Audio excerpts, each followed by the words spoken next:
Magandang umaga po, Ginoong Tagapangulo, sa lahat po ng miyembro ng Blue Ribbon Committee at sa mga resource person na naririto po ngayong umaga. Ako po si Randy De Los Santos, ang tiyuhin po ng napaslang na 17 taong gulang noong August 16, 2017. Nagkaroon po ng isang police operation, Ginoong Tagapangulo, sa aming lugar. At sabi ho ng mga pulis sa kanilang report ay bumunot ng barel, lumaban si Kian De Los Santos.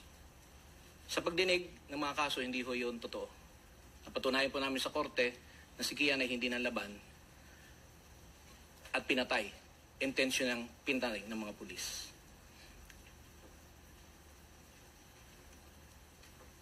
Mga ilang araw, Ginoong Tagapangulo, habang nakaburo lang aking pamangkin, naglabas po ng kasinungalingang statement ng pamunuan po ng PNP. At noon po ay pinamumunuan ng ating kagalang-galang na senador, Bato de la Rosa. Ang sabi po dun sa statement ay yung tatay daw po at yung uncle ay kilala sa aming lugar na siga, kinatatakutan at nagbebenta ng droga at ginagamit po si Kian De Los Santos bilang tagapagbenta nito. Ginoong Tagapangulo, totoo po, kilala ho kami sa aming lugar, pero hindi po konektado sa illegal na droga. Kilala ho kami bilang mga saksi ni Jehovah na nagbabahay-bahay, kumakatok sa mga pintuan at nagbabahagi ng salita ng Diyos. Marahil ang kagalang-galang ng Senador Robin Hood Padilla ay makakapagbigay po ng kanyang pananaw sa kung ano hubang uri ng pagkatao kaming mga saksi ni Jehovah. Brother, magkasama tayo noon. Kasama ko po ang inyong ina. Ginoong Tagapangulo, marahil po ang malisyoso at maling pagbibintang na ito ay nakaapekto po sa amin. Inalis po ako sa trabaho, Ginoong Tagapangulo, dahil sa maling akusasyong ito. May mga magulang ho ako, may anak ako. Dahil sa statement na yon, na di umano, marahil, pinanggalingan, ay sa Intel daw po. Yan, laki-laki ho ng budget ng Intel eh. Eh bakit ho ganun? Tinanggal ho ako sa trabaho. Dahil po dyan, binalot ng takot ang aming pamilya. Namamarkahan sa publiko at sa national TV na kami po ay identified bilang taga-benta ng droga.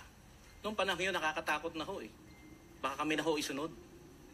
At dahil ho dyan, ang aking kapatid ay kinuha po ng Public Attorney's Office para dalhin sa WPP. Teka lang po, naiwan po ako sa labas. Ako ho ay tiyuhin eh. Bakit hindi ho ako sinama? Sa mga panahon yun, Ginoong Tagapangulo, takot po ako. Dahil markado na ho ako eh. Pero naririto po ako ngayon bilang kinatawan po ng program Paghilom bilang field coordinator. Sa aming pong programa, Ginoong Tagapangulo, meron po kaming 312 pamilya na inabot na kapwa namin mga biktima. Lahat po sila, Ginoong Tagapangulo, ay pinatay. Pinasok ang mga bahay.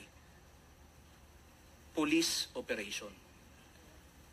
Sa akin pong pagtingin, wala po ni isa man ang imbestigahan. Na dapat po sana, ayon sa batas, sabi sa Quadcom, na kapag ka po napatay pala ang isang biktima, ay dapat na imbestigahan. Kasuhan ng mga pulis at doon, kung hindi po ako nagkakamali, hindi po ako abogado, ay doon idepensa ng mga pulis na ito, ng mga alagad ng batas na ito, ang kanilang pagiging inosente. Pero nakalulungkot po, Ginoong Tagapangulo, na sa record po namin, may mga affidavit po na pinapipirma ang mga kapulisan at sinasabi doon na hindi na raw po sila handa nasampahan ng kaso o hindi na po sila interesado pa na magdemanda sa nangyari sa kanilang mga pamilya. Nagkaroon din po ng mga kasinungalan, Ginoong Tagapangulo, sa mga pampublikong dokumento, kagaya po ng mga death certificate na nangalagay ay natural cause po ang dahilan ng pagkamatay. Pero meron po kaming Project Arise na kung saan yung 5 taon na pag-i-expire po ng mga kapwa namin biktima na wala pong kakayanan para ipagpatuloy sila sa kanilang pinaglibingan, ito pa ine-exhume namin. Dinadala ho namin kay Dr. Fortun. Kahit po buto na nagsasalita pa ng katotohanan. At isa na ho rito, Ginoong Tagapangulo, Your Honors, ay yung matapos po yung 5 taon na renta po ni Kian De Los Santos, inexhume ho namin yun eh. Tapos po, dinala kay Dr. Fortun. Akala ho namin, okay na eh. Naimbestigahan na ho eh. Pero may bala pa po. At ito po yung on record. Maaari po nating tanungin si Dr. Fortun sa kanyang mga natuklasan.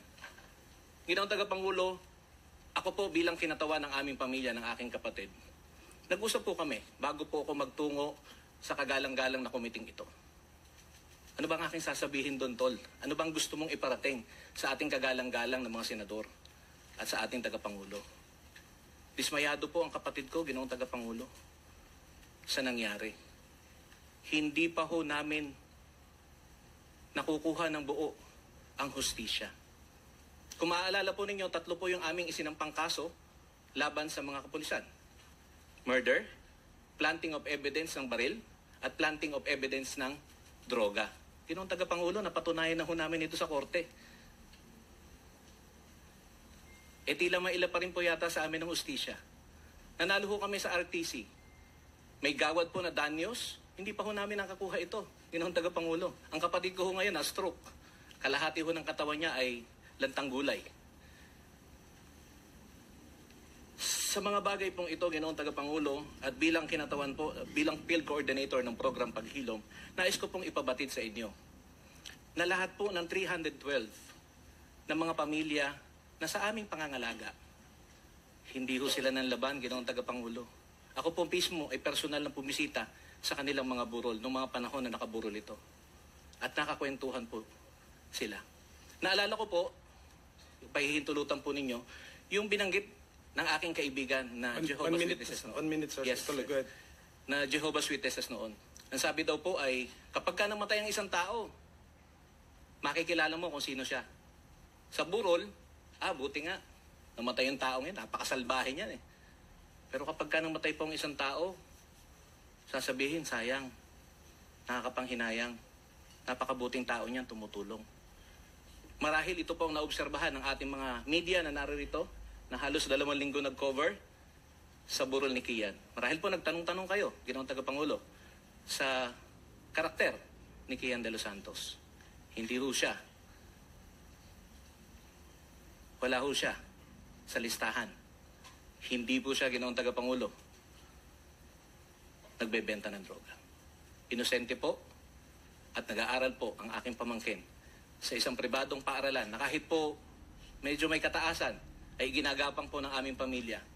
Nasa ibang bansa ang aking hipag upang mangibang bayan, OFW po, para maglaan ng pangangailangan. Thank you. Thank you, Maraming salamat po. Mr. Randy De Los Santos. Pero pwede po kayo mag-execute ng affidavit kung lahat ng gusto niyo ikwento, pwede niyo pa ilagay doon. Can we now listen to the next victim family? Senator Can I ask question, Mr. Chair? Sabay-sabay na natin lahat. Pakinggan Baka naman. makalimutan mo maya ba?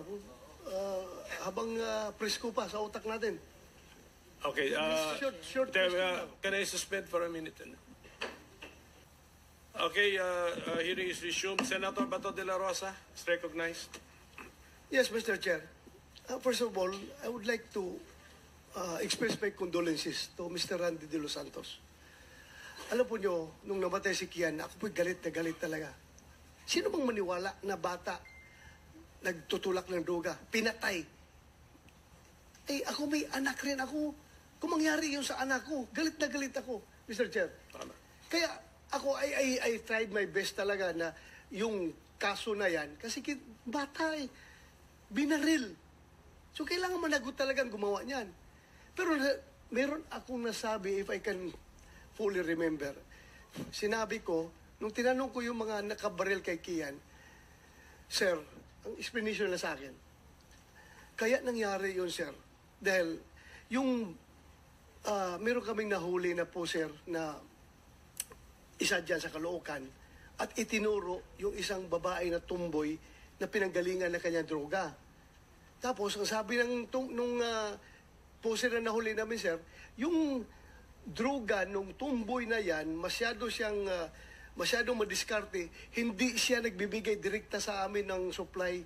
Dinadaan doon sa tindahan ni Kian, kung saan si Kian nagbabantay, iniiwan doon at pinipick up lang, si Kian wala namang alam doon sa druga kung druga yon. Basta iiwan lang doon. Kung si Kian nagbabantay ng tindahan, iniiwan sa tindahan, doon pinipick up namin yung druga galing sa yung suspect na puser na tumboy. Kaya sir, nadamay si Kian. Sabi ko, bakit nyo binaril? Wala, hindi na masagot.